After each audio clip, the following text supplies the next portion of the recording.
بسم اللہ الرحمن الرحیم الحمد للہ نحمده ونستعینه ونستغفره ونؤمن به ونتوکل علیہ ونعوذ باللہ من شرور انفسنا ومن سیئات اعمالنا من يهده الله فلا مضل له ومن يضلله فلا هادي له ونشهد أن لا إله إلا الله وحده لا شريك له ونشهد أن سيدنا وسندنا وحبيبنا ومولانا محمدا عبده ورسوله صلی اللہ تعالی علیہ وعلى آلہ واصحابہ وبارک وسلم تسلیما کثیرا کثیرا اما بعد قال اللہ تبارک وتعالی فاعوذ باللہ من الشیطان الرجیم بسم اللہ الرحمن الرحیم انا انزلناہ فی لیلۃ مبارکۃ انا کنا منذرین فيها يفرق كل أمر حكيم أمرا من عندنا إنا كنا مرسلين وقال النبي صلى الله عليه وسلم ما من ليلة بعد ليلة القدر أفضل من ليلة نصف شعبان صدق الله العظيم وصدق نبيه الكريم ونحن على ذلك لمن الشاهدين والشاكرين والحمد لله رب العالمين. قابل احترام میرے بزرگوں اور بھائیوں، اللہ جل شانہ عمن والہ کا بے حد احسان اور کرم ہوا کہ اس نے ہم سب کو دین کی نسبت پر یہاں جمع فرمایا. اللہ تعالی ہمارے اس کہنے سننے کو اور بیٹھنے کو قبول فرمائے. آج کی رات بڑی مبارک رات ہے جس کو قرآن نے مبارک کہا. انا انزلناہ فی لیلۃ مبارکہ. بہت سے اس رات کے نام ہے. لیلۃ البراءت ہے جس کو شب براءت کہتے ہیں، گناہوں سے معافی کی رات. گناہوں سے معافی کی رات، جہنم سے براءت کی رات، دوزخ سے بری ہونے کی اور چھٹکارے کی رات. لیلۃ مبارکہ، برکت والی رات. حدیث پاک میں آتا ہے کہ جو سال کی 5 راتیں اللہ کے سامنے بیدار رہ کر عبادت کرے تو اللہ تعالیٰ اس کے لیے جنت کا فیصلہ فرماتے ہیں. وہ 5 راتیں بھی ہمیں یاد ہونی چاہیے کہ وہ 5 راتیں سال میں کون سی ہے کہ جو سب سے عظمت لیے ہوئے ہے. 10 ذی الحجہ جس کو بقرعید کہتے ہیں، 10 ذی الحجہ کی رات، اس سے اگلی رات اور اس سے اگلی رات، یعنی 8 ذی الحجہ، 9 ذی الحجہ اور 10 ذی الحجہ کی راتیں، یہ 3 راتیں مسلسل آتی ہیں. پورے سال میں یہ برکت والی راتیں 8 ذی الحجہ، 9 ذی الحجہ اور 10 ذی الحجہ. 10 ذی الحجہ وہ بقرعید کی رات ہے، اور چوتھی رات ہے رمضان عید کی رات. رمضان عید کی رات یہ چوتھی رات ہے اور 5ویں رات آج کی ہے. نصف شعبان، 15ویں شعبان کی جو رات ہے یہ 5 راتوں میں سے ہے جن 5 راتوں میں بیدار رہنے کی اور اللہ تعالیٰ کے سامنے دعائیں مانگنے کی نبی کریم صلی اللہ علیہ وسلم نے ہدایت فرمائی ہے. اور جو ان 5 راتوں کی قدر کرتا ہے اللہ تعالیٰ اس کے لیے جنت کو واجب فرما دیتے ہیں. اللہ تعالیٰ ہمیں ان تمام راتوں کی قدردانی کی توفیق عطا فرمائے. آج کی رات وہ رات ہے جس کا تذکرہ قرآن مجید میں کیا گیا. سورہ حامیم دخان کی یہ ابتدائی آیتیں ہیں جو میں نے تلاوت کی. سورہ دخان وہ صورت ہے جس صورت کی فضیلت بیان کی جاتی ہے کہ جمعہ کی رات میں اس صورت کی تلاوت ہونی چاہیے. ہر جمعہ کی رات میں سورہ دخان کی تلاوت کرنی چاہیے. جو شخص سورہ دخان کی تلاوت جمعہ کی رات میں کرتا ہے اللہ تعالیٰ اس کے لیے فرشتوں کو مقرر کرتے ہیں اور 70,000 یعنی 70,000 فرشتے اس کے لیے مغفرت کی دعا کرتے ہیں. بڑی مبارک صورت ہے. اللہ تعالی ہمیشہ ہمیں جمعہ کی رات میں سورہ دخان کی تلاوت کرنے کی بھی توفیق عطا فرمائے۔ یہ سورہ دخان کی ابتدائی آیات میں اللہ تعالیٰ فرماتے ہیں ہم نے قرآن کو مبارک رات میں اتارا۔ یہ مبارک رات کے سلسلے میں مفسرین میں اختلاف ہے، اکثر مفسرین کہتے ہیں اس سے مراد شب قدر ہے، لیکن بعض مفسرین کے نزدیک یہ شب برات بھی ہے۔ پھر اللہ تعالیٰ اس میں بیان فرماتے ہیں کہ یہ وہ رات ہے کہ جس میں بندوں کے معاملے کے سلسلے میں ہماری جانب سے حکمت کے ساتھ فیصلے کیے جاتے ہیں۔ یہ فیصلے کی رات ہے۔ فیہا یفرق کل امر حکیم، حکمت پر مبنی۔ ہمارے یہاں بڑی حکمتیں ہوتی ہیں، کسی کے گھر میں پیدائش کا فیصلہ کیا گیا، کسی کے گھر میں پیدائش کا فیصلہ نہیں کیا گیا، یہ ہر کام حکمت پر مبنی ہوتا ہے۔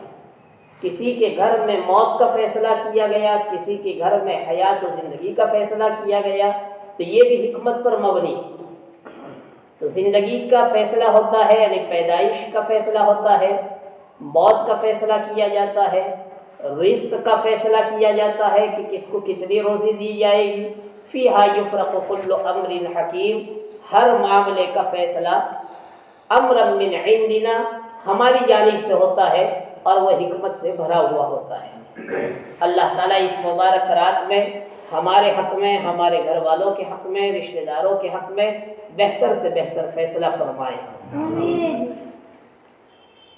حدیث پاک جو میں نے بیان کی، اس حدیث پاک میں نبی کریم صلی اللہ علیہ وسلم نے ارشاد فرمایا کہ شب قدر کے بعد سب سے افضل رات یہ آج کی شب برات ہے۔ اللہ تعالیٰ ہمیں اس رات کی قدردانی کی توفیق عطا فرمائے۔ اس مبارک رات میں چند لوگوں کی مغفرت نہیں ہوتی، حالانکہ بے شمار انسانوں کی اللہ تعالیٰ آج مغفرت کرتے ہیں اور دوزخ سے چھٹکارے کا اور دوزخ سے نجات کا اعلان فرماتے ہیں۔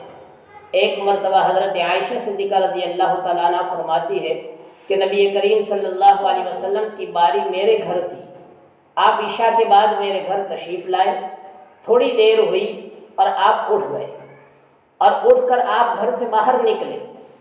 میں نے سوچا کہ ایسا نہ ہو کہ دوسری بیوی کے یہاں آپ تشریف لے جائیں، تو چپکے سے میں نے آپ کا پیچھا کیا، تعاقب کیا، اور میں نے دیکھنا چاہا کہ آپ کہاں تشریف لے جا رہے ہیں، تو آپ سیدھے قبرستان گئے۔ اسی لیے کہا جاتا ہے کہ پوری زندگی میں ایک مرتبہ شب براءت کی رات میں، اس رات میں، اس برکت والی رات میں زندگی میں ایک مرتبہ قبرستان جانا یہ سنت ہے۔ نبی کریم صلی اللہ علیہ وسلم جنت البقیع تشریف لے گئے، اور جنت البقیع میں مردوں کو پڑھ کر آپ اصالہ ثواب کر رہے اور بخشش کی دعائیں کر رہے ہیں۔ جب آپ واپس تشریف لائے تو عائشہ صدیقہ رضی اللہ تعالیٰ عنہ اس سے پہلے گھر میں آ گئی، لیکن سانس پھول رہی تھی۔ نبی کریم صلی اللہ علیہ وسلم کا احساس ہو گیا، تو آپ نے فرمایا عائشہ کیا ہوا؟ تو کہا کہ آپ گھر سے نکلے تو میں نے سوچا کہ شاید کسی اور بیوی کے یہاں آپ تشریف لے گئے، اس لیے میں نے دیکھنا چاہا، لیکن آپ خلاف معمول جنت البقیع میں آپ تشریف لے گئے۔ آپ نے فرمایا کہ آج کی رات بڑی مبارک رات ہے، آج 15 شعبان کی رات ہے، اور آج کے رات میں اللہ تعالیٰ بندوں کی مغفرت کا اعلان کرتے ہیں، جہنم سے چھٹکارے کا اور نجات کا اعلان فرماتے ہیں۔ قبیلے بنو بکر کی بکریوں کے بال کے برابر اللہ تعالیٰ مغفرت کا اعلان کرتے ہیں۔ سب سے زیادہ اس زمانے میں قبیلے بنو بکر کی بکریاں تھیں، اور ایک بکری کے ہی بال کتنے ہوتے ہیں؟ یہ آپ صلی اللہ علیہ وسلم لوگوں کے ذہنوں سے قریب ہو کر بیان فرماتے تھے اور سمجھاتے تھے۔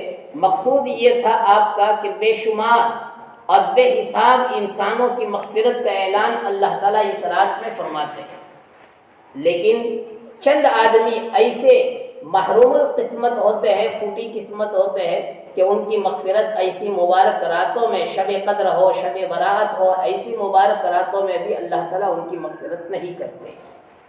بس ہمیں فکر یہ لاحق ہونی چاہیے کہ وہ کون سے لوگ ہیں کہ جن کی مغفرت ایسی مبارک راتوں میں بھی اللہ تعالیٰ نہیں کرتے ہیں اور اللہ ان سے ناراض رہتے ہیں۔ ایسا نہ ہو کہ میں ان ناراض بندوں میں شامل رہوں اور اللہ تعالیٰ سب کی مغفرت کر رہے ہو، سب کے لیے دوزخ کا اعلان، دوزخ سے چھٹکارے کا اعلان کر رہے ہو، اور میرے لیے اعلان نہ ہو رہا ہو۔ سب سے پہلا شخص وہ ہے کہ جو شرک کرتا ہے، اللہ کی ذات میں کسی اور کو شریک کرتا ہے اور کہتا ہے کہ اللہ ایک نہیں ہے، خدا ایک نہیں ہے بلکہ اللہ دو ہے، خدا ایک نہیں ہے کروڑوں ہے، معبود ایک نہیں ہے ہزاروں ہے، تو یہ اللہ کی ذات میں شریک کرنا ہوا۔ اللہ کی صفات میں شریک کرنا، زندگی دینا اللہ کے ہاتھ میں ہے، موت دینا اللہ کے ہاتھ میں ہے، بچے کی پیدائش مقرر کرنا یہ اللہ کے قبضے میں ہے، اب اس کو چھوڑ کر ہم اللہ کی مخلوق سے بھیک مانگے تو یہ اللہ کی ذات میں نہیں بلکہ اللہ کی صفات میں شریک کرنا ہوا۔ تو اللہ کی ذات میں بھی ہم کسی کو شریک نہ کریں، اللہ کی صفات میں بھی شریک نہ کریں۔ نفع اور نقصان پہنچانے والی صرف اور صرف ذات اللہ کی ہے، باقی ساری مخلوق چاہے وہ نبی ہو، چاہے وہ صحابی ہو، چاہے وہ ولی ہو، سب کے سب اللہ کے بندے ہیں، اللہ کی مخلوق ہے، وہ بھی اپنے نفع نقصان پہنچانے میں اللہ کے محتاج ہیں۔ وہ خود اپنی ذات کو بھی نفع نہیں پہنچا سکتے ہیں اور نقصان کوئی نہیں پہنچا سکتا ہے ان کو جب تک اللہ نہ چاہے۔ لا تسقط ورقۃ الا باذنہ، درخت کا پتا بھی اللہ کے حکم کی اجازت کے بغیر گرتا نہیں ہے۔ جو بھی دنیا میں تصرف ہو رہا ہے، تبدیلیاں ہو رہی ہے، جو کچھ بھی زمین و آسمان کے درمیان میں نظام حرکت میں آتا ہے وہ صرف اور صرف اللہ ہی کے حکم سے ہوتا ہے۔ تو سب سے پہلا کام ہمیں یہ کرنا ہے کہ ہم اللہ کے ساتھ شریک کرنے والے کسی کو نہ بنے، صرف اور صرف اللہ ہی کی ذات کو ماننے والے ہو اور اللہ ہی کی ذات سے مانگنے والے بھی ہو، ماننے والے بھی ہو اور مانگنے والے بھی ہو، اس کے ساتھ کسی اور کو ہم شریک نہیں کریں گے۔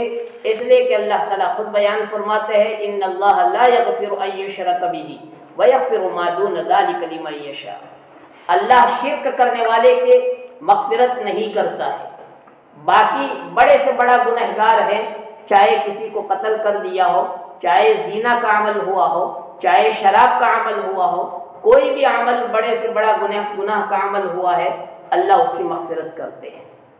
یغفر ما دون ذلک لمن یشاء، جس کے لیے اللہ چاہتے ہیں، بغیر توبہ کے بھی اللہ تعالیٰ جس کے لیے چاہتے ہیں معاف کر دیتے ہیں۔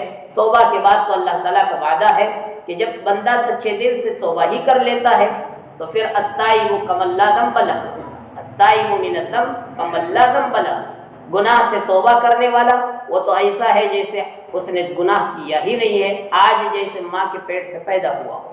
اللہ تعالیٰ ہمیں تمام گناہوں سے سچی اور پکی توبہ کرنے کی توفیق عطا فرمائے۔ دوسرے نمبر پر بیان کیا جاتا ہے ولا الی عاق والدی، ماں باپ کی نافرمانی کرنے والا، جو ماں باپ کو ستاتے ہیں۔ آج کا دور آزادی کا دور ہے، بچہ باپ بنا بیٹھا ہے، ہم بچوں سے کہتے ہیں ٹھیک ہے ایک قدم آگے اور بڑھ گئے ہو، تم باپ کو باپ بنائے رکھنا چاہیے تھا، لیکن تم گھر کے اندر باپ بن گئے ہو، آنے والی اولاد کو آنے دو، جب تمہاری اولاد ہوگی تو وہ دادا بنے گی، اور دادا لوگ جیسے دادا گیری کرتے ہیں ویسی دادا گیری تمہاری اولاد تمہارے اوپر کرے گی، اس لیے کہ تم نے اپنے ماں باپ کا خون چوسا ہے، اپنے ماں باپ کو ناراض کیا ہے، اور ماں باپ کی ناراضگی میں اللہ کی ناراضگی ہے، ماں باپ کی رضامندی میں اللہ کی رضامندی ہے۔ حدیث پاک میں آتا ہے کہ جو شخص یہ چاہتا ہو کہ میری روزی میں برکت ہو، میری عمر میں برکت ہو، یہ حدیث ہمیشہ یاد رہنی چاہیے۔ نبی کریم صلی اللہ علیہ وسلم نے فرمایا کہ جو شخص یہ چاہتا ہو کہ میری عمر میں برکت ہو اور میری روزی میں برکت ہو، کون نہیں چاہتا ہے؟ ہر شخص بوڑھا بھی یہ چاہتا ہے کہ میں اور صحت کے ساتھ زندگی گزاروں اور میری موت نہ آئے، میں صحت کے ساتھ رہوں۔ ہر ایک کو زندگی پیاری ہے اور زندگی اللہ کی بڑی نعمت بھی ہے۔ ایک مرتبہ آدمی سبحان اللہ کہتا ہے جنت میں درخت لگ جاتا ہے، ایک مرتبہ الحمدللہ کہتا ہے جنت میں درخت قائم ہو جاتا ہے، ایک مرتبہ سورہ اخلاص یعنی قل هو اللہ احد والی سورت چھوٹی سی پڑھتا ہے، جنت میں ایک محل تیار ہو جاتا ہے۔ یہ تو کھیتی بونے کا زمانہ ہے، دارالعمل ہے، جتنی زندگی مل جائے اللہ کا شکر ہے، اور جو بھی اللہ تعالیٰ زندگی دے رہے ہیں وہ عمل کرنے کے لیے دے رہے ہیں۔ اس لیے ہر نیک آدمی بھی چاہتا ہے کہ مجھے اللہ تعالیٰ میری عمر کو طویل فرمائے تاکہ میں زیادہ سے زیادہ نیکی کروں اور جنت کے اونچے سے اونچے درجات حاصل کروں۔ تو اللہ کے نبی صلی اللہ علیہ وسلم نے فرمایا کہ تو اگر چاہتا ہے کہ تیری عمر میں برکت ہو، تو چاہتا ہے کہ تیری روزی میں برکت ہو، تو تیرے ماں باپ کو راضی رکھ اور تیرے ماں باپ کی خدمت کر، اسی میں تیرا رزق چھپا ہوا ہے، اور اسی میں تیری طول عمر یعنی عمر کی لمبائی اور عمر کی طوالت اس میں چھپی ہوئی ہے کہ اللہ تعالیٰ تیری عمر میں برکت دیں گے۔ دوسری حدیث میں کہا گیا، ایک صحابی رضی اللہ تعالیٰ عنہ نے پوچھا نبی کریم صلی اللہ علیہ وسلم سے، میرے ماں باپ مجھ پر ظلم کرے تو بھی میں ان کے ساتھ اچھا سلوک کروں؟ تو آپ نے 4 مرتبہ فرمایا وَإِن ظَلَمَا وَإِن ظَلَمَا وَإِن ظَلَمَا وَإِن ظَلَمَا، چاہے تیرے ماں باپ تجھ پر ظلم کرے پھر بھی تجھے اف کہنے کی اجازت نہیں۔ تیری ذمہ داری تو بس یہی ہے کہ وہ چل رہے ہیں تو ایک قدم پیچھے چل، وہ بول رہے ہیں ان کی آواز کے سامنے تیری آواز دھیمی رہے، وہ چارپائی پر بیٹھے ہیں تو سرہانے کی جانب بیٹھے ہیں تو پائیتی کی جانب بیٹھ، وہ اوپر بیٹھے ہیں تو نیچے بیٹھ، یہ تجھے حکم دیا گیا تو ان کو خوش کرنے کی ہمہ وقت فکر کر، ان کی خوشی میں اللہ کی خوشی ہے، ان کی ناراضگی میں اللہ کی ناراضگی ہے۔ وہ چاہے تجھ پر ظلم کرے لیکن تجھے کچھ کہنے کا حق نہیں ہے، تیری ذمہ داری بس یہی ہے کہ تو ان کی اطاعت اور فرما برداری کرتا رہے۔ قرآن نے جہاں ایمان کا تذکرہ کیا وہاں نیک عمل کا تذکرہ کیا، ان الذین آمنوا وعملوا الصالحات۔ جہاں قرآن نے نماز کا تذکرہ کیا ہے وہاں زکوٰۃ کا بھی تذکرہ کیا، جہاں اللہ نے اپنی عبادت کا تذکرہ کیا ہے وہاں ماں باپ کی فرما برداری کا حکم دیا، فوراً ماں باپ کی فرما برداری کو لائے۔ وَقَضَىٰ رَبُّكَ أَلَّا تَعْبُدُوا إِلَّا إِيَّاهُ، آپ کے رب نے تمہارے لیے لازم کیا ہے کہ تم اللہ کی عبادت کرو، اور فوراً اللہ نے بیان کیا کہ اپنے ماں باپ کے ساتھ حسن سلوک کرو، وَبِالْوَالِدَيْنِ إِحْسَانًا۔ دوسری جگہ پر بھی کئی جگہوں پر وَإِذْ أَخَذْنَا مِيثَاقَ بَنِي إِسْرَائِيلَ أَلَّا تَعْبُدُوا إِلَّا إِيَّاهُ وَبِالْوَالِدَيْنِ إِحْسَانًا أَنِ اشْكُرْ لِي وَلِوَالِدَيْكَ، میرا شکر بجا لاؤ، تمہارے ماں باپ کا شکر بجا لاؤ۔ اللہ نے جہاں اپنی عبادت کے لیے بندوں کو متوجہ کیا ہے وہاں بندوں کو اپنے ماں باپ کی خدمت اور عبادت، اپنے ماں باپ کی خدمت اور ان کو خوش رکھنے کا حکم دیا ہے۔ اللہ تعالی ہمیں ہمارے ماں باپ کی خدمت کرنے کا اور ان کو خوش رکھنے کی توفیق عطا فرمائے، ان کی ناراضگی سے ہماری حفاظت فرمائے۔ لیکن میرے بھائیوں اور بزرگوں، جہاں اولاد کی طرف سے تکلیف پہنچتی ہے تو اس کی ایک بڑی وجہ ہمارے اعتبار سے بھی سوچنے کی ضرورت ہے کہ ہم نے ہماری اولاد کا حق جیسا ادا کرنا چاہیے اس میں کوتاہی رکھی ہے، جس کی وجہ سے اولاد فرما بردار نہیں بن پائی۔ اولاد فرما بردار بنتی ہے اللہ کو اللہ سکھانے سے، اللہ کا نام سکھانے سے، اللہ کے نبی کا نام سکھانے سے، دین سکھانے سے، قرآن کی پہچان کرانے سے، مسجد کا راستہ دکھانے سے، نماز میں لا کر سجدے میں اللہ کے سامنے ان کو رکھنے سے۔ ایسی اولاد پھر وہ اللہ کی بھی فرما بردار ہوتی ہے اور بندوں کی بھی فرما بردار ہوتی ہے۔ آج ہر ماں باپ اپنے اولاد کے لیے بچپن میں ہی فکر کرنا شروع کرتی ہے، کون سے اسکول میں داخل کروں، کون سے اسکول میں داخل کروں، بڑی ہو جائے کون سے کاروبار میں لگاؤ، کون سے کاروبار میں لگاؤ، دکان کیسے لوں تاکہ یہ چمک جائے، یہ چمک جائے اور اس کا فیوچر اور اس کا کیریئر اچھے سے اچھا ہو جائے۔ میرے بھائیوں اور بزرگوں، دنیاوی اعتبار سے کامیاب کرنے کے لیے تو ہم نے محنتیں کی، فکریں کی، لیکن نمازی بنانے کے لیے جیسی محنت کرنی چاہیے تھی ویسی محنت ہماری طرف سے نہیں ہوئی۔ اللہ کی پہچان، اللہ کا ڈر، اللہ کی محبت ان کے دلوں میں جیسی داخل کرنے کی محنت کرنی چاہیے تھی وہ محنت میں کمی رہی ہے، جس کا خمیازہ ہمیں بھگتنا پڑتا ہے اور ہمیں صبر سے پھر کام لینا پڑتا ہے۔ ماں باپ کی نیکی کا اثر پڑتا ہے۔ ماں باپ اگر نیک ہوتے ہیں، حرام روزی سے بھی بچتے ہیں، اولاد پر اس کا اثر پہنچتا ہے۔ ایک عورت تھی اور وہ عورت کے بیٹے نے چوری کی اور پھل چرائے۔ باپ لے کر بازار میں گیا تو پھل بیچنے والا پھل بیچ رہا تھا اور وہاں سے ایک پھل بچے نے چرا لی۔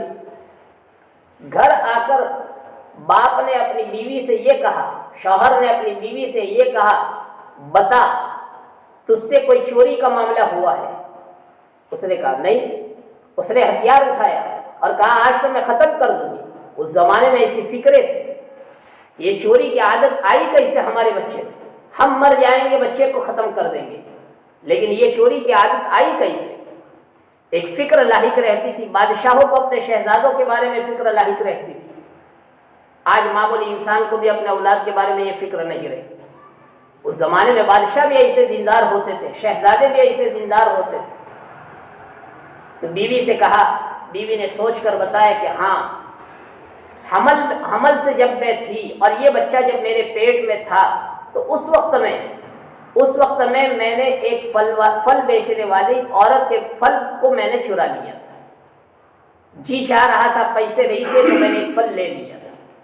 فوراً احساس ہوا کہ حمل کے زمانے میں ایک کیا ہوا گناہ، اس کا اثر 10 سال کے بعد بھی نظر آ رہا ہے۔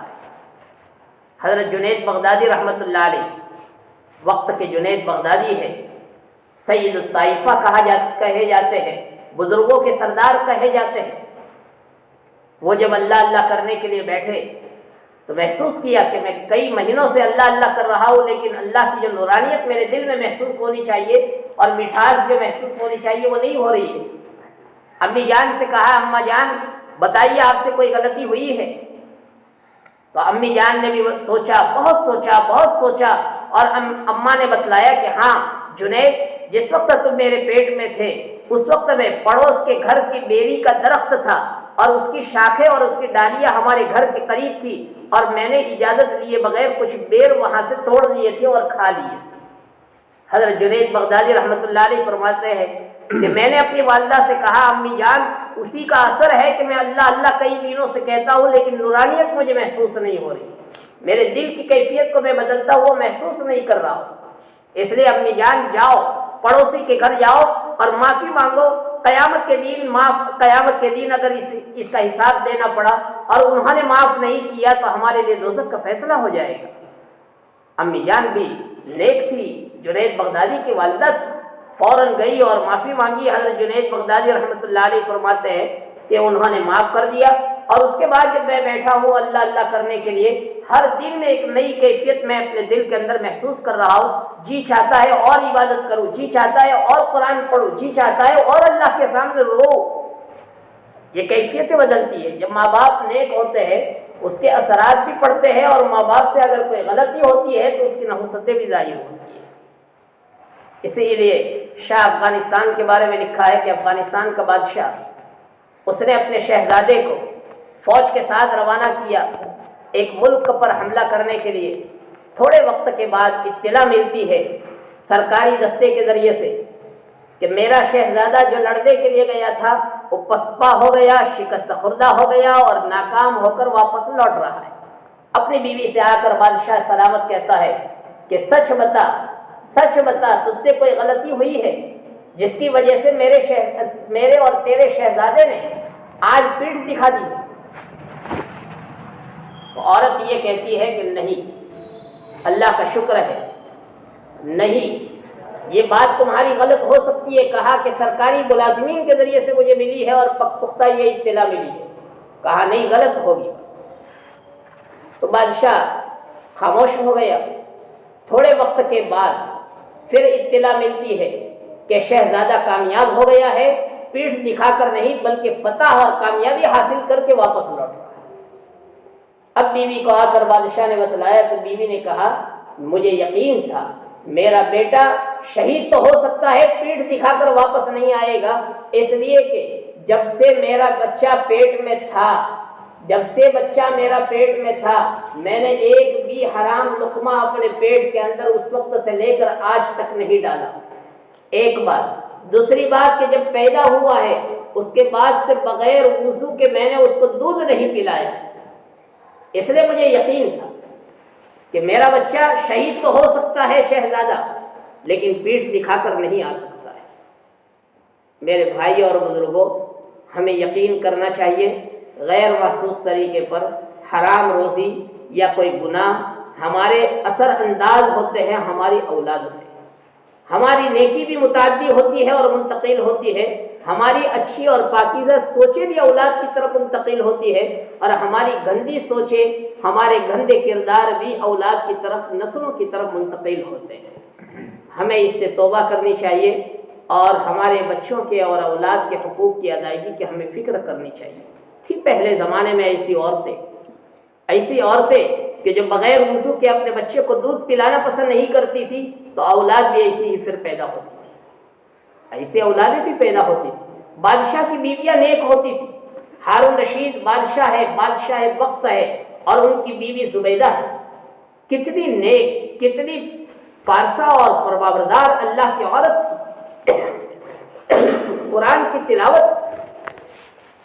کی تلاوت بادشاہ کے محل میں صبح کے وقت فجر کے بعد ہوتی تھی، تو کئی عورتوں کو بلایا جاتا تھا اور کہا جاتا تھا کہ قرآن کی تلاوت کرو، قرآن کی تلاوت سے ہمارے محل کی ابتدا ہو، صبح کے وقت میں قرآن کی تلاوت ہمارے گھر میں ہونی چاہیے۔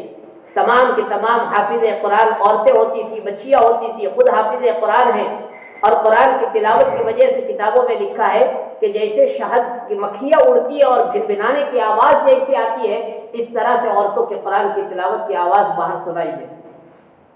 یہی زبیدہ ایک مرتبہ ایک غلام گھر کے کام کاج کے لیے اس نے دستک دی، اور گھر کے کام کاج کے لیے اس نے دروازہ کھولا، میں نے اجازت دی، لیکن اتنی دیر میں میں 2 پٹا میرے سر کے بالوں پر نہیں ڈال سکی، تو کچھ سر کے بال کھلے رہ گئے۔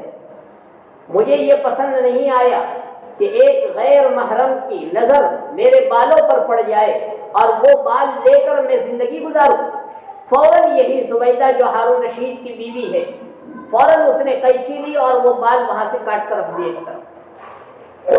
یہ بال میرے بدن پر نہیں رہ سکتے ہیں، یہ بال میرے بدن پر نہیں رہ سکتے ہیں جن بالوں پر غیر محرم کی نظر پڑ چکی۔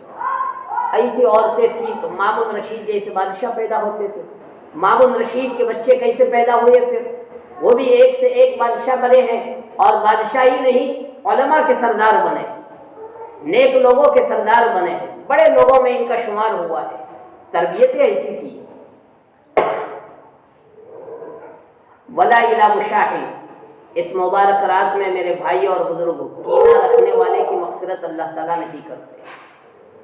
جو اپنے دل میں کھوٹ لیے ہوئے ہوتے ہیں، بھائی کے بارے میں کھوٹ لیے ہوئے ہیں، پڑوسی کے بارے میں کینہ اور بغض اور عداوت اور دشمنی لیے ہوئے ہیں، اللہ تعالیٰ ایسے کینہ ور شخص کی اس رات میں مغفرت نہیں کرتے۔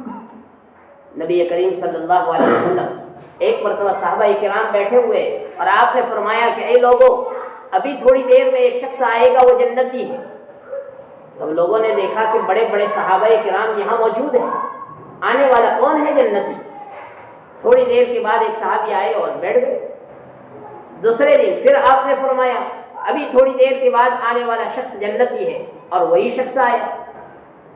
ایک صحابی رضی اللہ تعالیٰ عنہ عبداللہ ابن عاص رضی اللہ تعالیٰ عنہ فرماتے ہیں کہ میرے دل میں داعیہ ہوا کہ ان کے عمل دیکھنے چاہیے، کیا کرتے ہیں، جس کی وجہ سے حضور نے ان کے لیے جنت کا فیصلہ سنایا اور جنت کی خوشخبری سنائی۔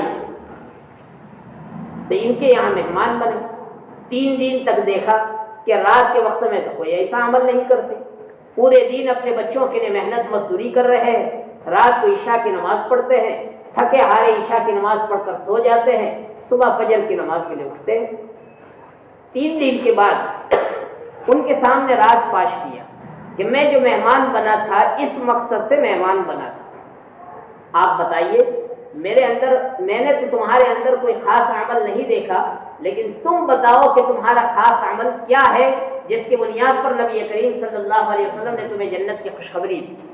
انہوں نے فرمایا بھائی میرا کوئی عمل ایسا نہیں ہے، بس ایک عمل میں اپنے پاس پاتا ہوں کہ کسی کے بارے میں اپنے دل کے اندر کینہ لے کر میں نہیں چلتا ہوں، اور رات کے وقت میں بھی اپنے دل کو ٹٹولتا ہوں کہ میرے دل کے اندر کسی کے بارے میں کوئی کینہ اور کھوٹ اور بغض اور دشمنی تو نہیں ہے۔ اللہ کا شکر ہے کہ میں اپنے دل کو اس طرح سے پاکیزہ رکھنے کی کوشش کرتا ہوں۔ وہ سمجھ گئے کہ اللہ کے نبی صلی اللہ علیہ وسلم ان کے اس دل کی اچھی صفت کی بنیاد پر جنت کی بشارت سنا رہے ہیں۔ ایک مرتبہ اپنے خادم حضرت انس رضی اللہ تعالیٰ عنہ سے کہا پیارے بیٹے یا بنی ان قدرت ان تصبح وتمسی وليس في قلبك غش، اے میرے پیارے بچے اپنے خادم سے کہہ رہے اے میرے پیارے بیٹے اگر تو اس پر قدرت رکھتا ہے کہ تو صبح کرے یا شام کرے اس حال میں کہ تیرے دل کے اندر کوئی کھوٹ نہ ہو کسی کے بارے میں، ففعل، ایسا کر۔ اگر اللہ نے تجھے توفیق دی ہے کہ تیرا دل ہر ایک کے بارے میں صاف رہتا ہے تو صاف رکھنے کی کوشش کر۔ پھر آگے آپ نے فرمایا ذالک من سنتی، یہ میری سنت ہے، یہ نبی کی سنت ہے کہ نبی کا دل ہر ایک کے بارے میں صاف رہتا ہے، کسی کے بارے میں کوئی کھوٹ دل میں نبی نہیں رکھتا ہے۔ پھر آپ نے فرمایا من احب سنتی کان معی فی الجنہ، جو میری سنت سے محبت رکھتا ہے وہ میرے ساتھ جنت میں ہوگا۔ اللہ تعالی ہم سب کی کینہ سے حفاظت فرمائے، ماں باپ کی نافرمانی سے اللہ تعالی ہم سب کی حفاظت فرمائے۔ ولا الی مدمن خمر، شراب پینے والے کی اللہ تعالی مغفرت نہیں کرتے۔ جو لوگ شراب پیتے ہیں اور پھر سچے دل سے توبہ نہیں کرتے ہیں تو ایسی مبارک راتوں میں اللہ تعالیٰ ان کی مغفرت بھی نہیں کرتے۔ ٹخنوں سے نیچے پاجامہ اور پینٹ پہننے والے اللہ تعالیٰ ان کا کپڑا لٹکائے رکھنے والے جو ٹخنوں سے نیچے لٹکاتے ہیں اللہ تعالیٰ اسی مبارک راتوں میں ان کی بھی مغفرت نہیں فرماتے۔ یہ نبی کریم صلی اللہ علیہ وسلم نے چند اشخاص کی تعیین فرمائی ہے کہ میں ان لوگوں کے بارے میں بتلاتا ہوں کہ اللہ رب العزت نے فرمایا ہے کہ اللہ رب العزت ایسی مبارک راتوں میں ان افراد کی، ایسے لوگوں کی مغفرت نہیں کرتے ہیں۔ میرے بھائیوں اور بزرگوں، اس مبارک رات میں ہمیں کیا کرنا چاہیے؟ اس مبارک رات میں ہمیں اللہ سے مانگنا چاہیے، اپنے گناہوں کی بخشش کروانی چاہیے۔ اس کے لیے اگر ہو سکے تو 2 رکعت صلاۃ الحاجت پڑھ کر اللہ سے دعا مانگی، صلاۃ التوبہ 2 رکعت پڑھ کر اللہ سے مانگی۔ پوری رات جاگنا ضروری نہیں ہے، بہت سے لوگ جاگنا ضروری سمجھتے ہیں، کوئی بائک لے کر ادھر سے ادھر جا رہے ہیں، ہوٹلوں کو آباد کر رہے ہیں، بائکوں کے ذریعے سے ادھر ادھر گھوم رہے ہیں اور سمجھ رہے ہیں کہ ہم اس رات کا حق ادا کر رہے ہیں۔ حدیث پاک میں آتا ہے کہ جس نے عشاء کی نماز پڑھی جماعت کے ساتھ، فجر کی نماز پڑھی جماعت کے ساتھ، اس نے پوری رات عبادت کی گویا۔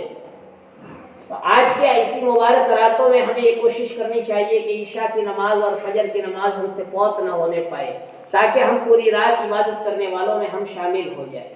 اور جو اس کے علاوہ اللہ تعالیٰ توفیق دے، یہ بھی ضروری نہیں ہے کہ مسجد ہی میں عبادت کرے، بلکہ یہ نفل عبادتیں ہیں اور نفل عبادتیں گھروں میں کرنا افضل بتلایا گیا۔ نفل عبادتوں کو گھروں میں کرنا افضل بتلایا گیا۔ تہجد کی نماز نفل ہے، گھر میں نبی کریم صلی اللہ علیہ وسلم نے ہمیشہ ادا فرمائی ہے، لیکن اگر کوئی مسجد میں بھی ایسی عبادتیں کرتا ہے تو کوئی حرج نہیں۔ ہمیں ایسی مبارک راتوں میں خاص طور پر اپنے رشتہ داروں سے معافی بھی مانگنی چاہیے۔ ہمارے بزرگوں کا دستور رہا ہے کہ وہ اپنے گھر والوں سے بھی معافی مانگتے تھے کہ پورے سال میں مجھ سے کوئی غلطی ہوئی ہو اور مجھ سے کوئی تکلیف پہنچی ہو تو معاف کرنا، معاف کرنا۔ ہمیں بھی چھوٹے موٹے جتنے بھی ہمارے گھر کے افراد ہو جن سے بھی ہمیں بات کرنے کا موقع ملے تو ہمیں ضرور ان سے معافی مانگنی چاہیے۔ یہ ہمارے بزرگوں کا دستور رہا ہے۔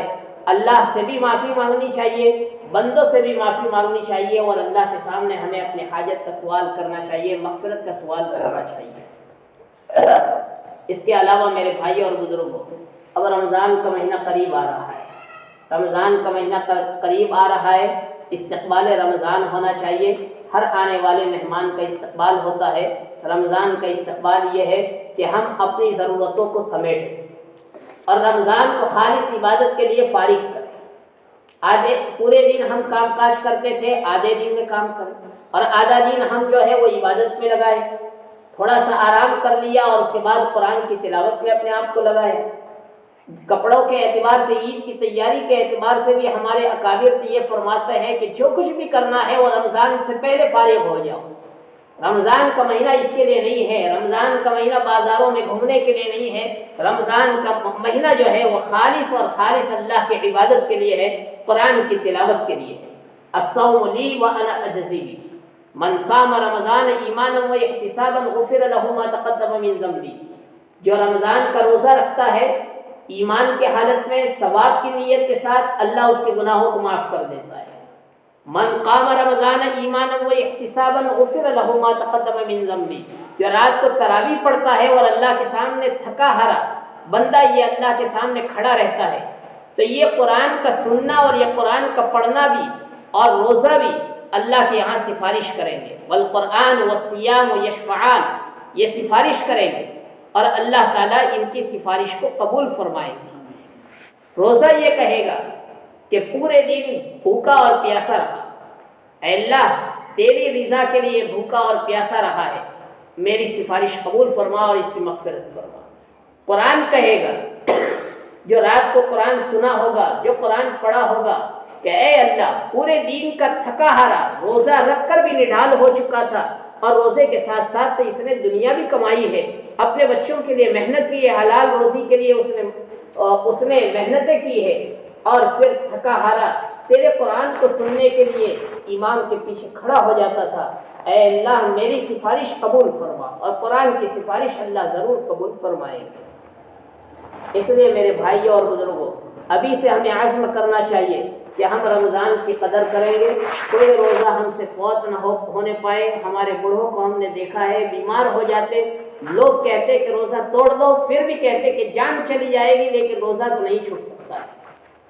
ایسے لوگوں کی موتیں بھی رمضان میں آئی، جنہوں نے روزوں کا اہتمام کیا، اللہ نے ایسے لوگوں کی موت بھی رمضان میں دی۔ کئی لوگوں کی مثالیں میرے سامنے، جن لوگوں نے نماز سے محبت پیدا کی، اللہ تعالیٰ نے ان کی موت بھی نماز کی حالت میں۔ ہمارے احمد رشید بھائی روشن مرحوم، نماز سے بڑی والہانہ محبت تھی۔ غلام بھائی پٹیل ایوب بھائی کے بڑے بھائی، وہ کہہ رہے تھے کہ جب بھی ہمارا احمد رشید بھائی کے ساتھ پورے ملک میں کئی تجارتی اور بزنس کے عنوان پر سفر ہوتا تھا، تو مجھے کہتے تھے غلام ایسا ہوٹل تلاش کر جو مسجد سے قریب، تاکہ ہماری نماز ہوٹل میں نہیں بلکہ مسجد میں ادا۔ تو اللہ نے موت بھی مسجد میں دی۔ نماز سے انتہائی محبت، اور کہتے تھے کہ میری والدہ کی بڑی پکڑے رہی ہے، اور میری والدہ پوچھتی تھی امام صاحب نے پہلی رکعت میں کون سی قرات کی تھی، کون سی سورت پڑھی تھی، امام صاحب نے دوسری رکعت میں کون سی سورت پڑھی تھی، باس پرس کرتے رہتے، نماز کا شوق دلاتے تھے،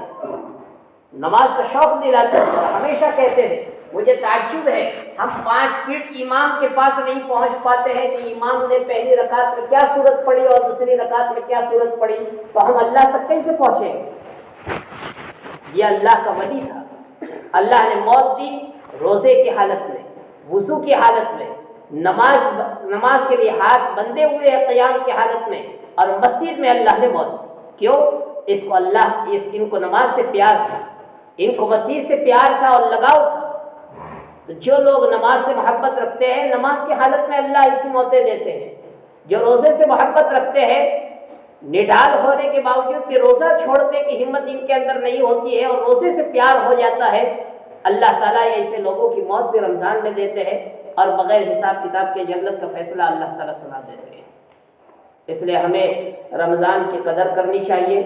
رمضان کے مہینے میں عام طور سے زکوٰۃ ادا کی جاتی ہے، زکوٰۃ کا بھی اہتمام کرنا چاہیے، گھر کی عورتوں کو بھی متوجہ کرنا چاہیے، کہیں ایسا نہ ہو جیسا کہ قرآن سناتا ہے والذین یکنزون الذهب والفضة ولا ينفقونها فی سبیل اللہ، جو سونا اور چاندی کو ذخیرہ کر کے اپنے پاس رکھتے ہیں اور اس کا حق ادا نہیں کرتے ہیں، یعنی زکوٰۃ نہیں دیتے ہیں، فبشرهم بعذاب علیم، دردناک عذاب کی خبر سنا دیجیے۔